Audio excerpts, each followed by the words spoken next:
who is the president of the Ghana Association of Industries, AAGI, into the conversation. And Seth, you know, last year when the Trade Ministry decided to ban the imports of some selected items, one of the items on the list that shocked a lot of people because of just the volumes we were importing this country was Yemwadie, OFAL, right? And we all saw the numbers were quite astonished. And you would think that after seeing the numbers and all the controversy that it generated, we would see a decline in the imports of, say, Yemwadie.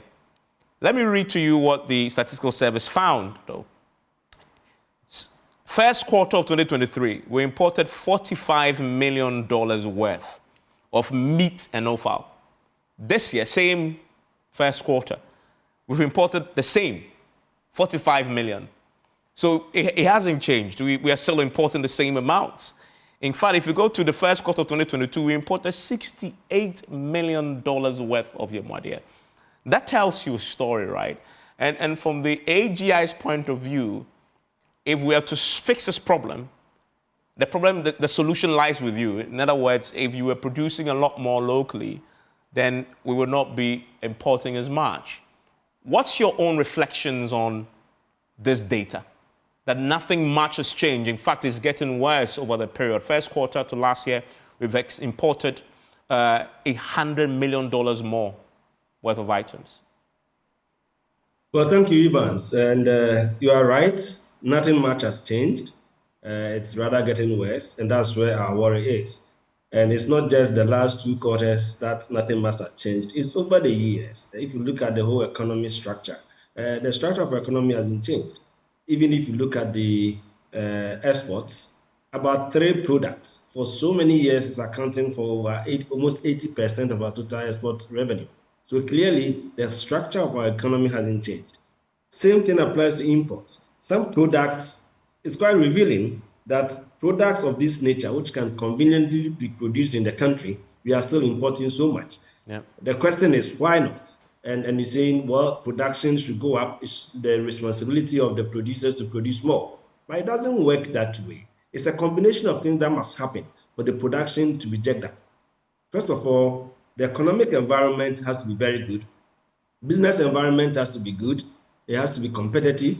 If you are borrowing at high cost of interest of over 30%, if you are importing raw materials, basic raw materials, and the duty on it is pegged to the dollar. So when it comes to the port, especially now that the freight is going up, the cost of freight is going up, you are paying more.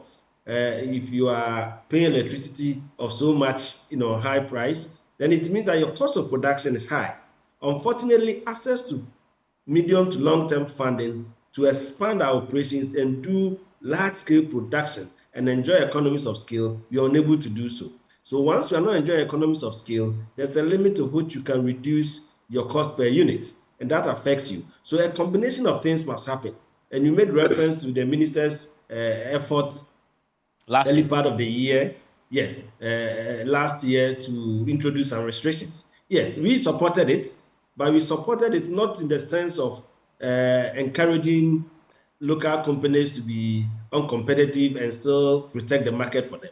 We supported it because we knew it was going to be a gradual process of expanding local production to fill the vacuum that is there. So it is how you approach it. And I think in principle, it was a very good policy.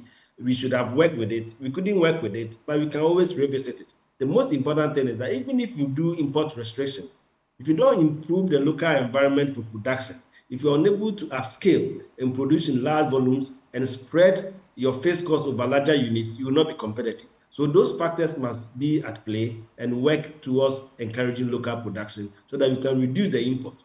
As long as we haven't changed the structure, reducing the imports is going to be very difficult. And if you are not reducing the imports, you still have a problem with your CD, the pressure on your CD, and your CD will always depreciate. So these are the concerns. And you raised a very important point. In terms of restricting imports, you must start somewhere, right? You can do both at the same time, can you not? You're trying to change the structure of the economy, trying to give yourselves the incentives, but at the same time restricting some of the imports. Exactly the point. I remember one product that featured on that import list and people raised an alarm.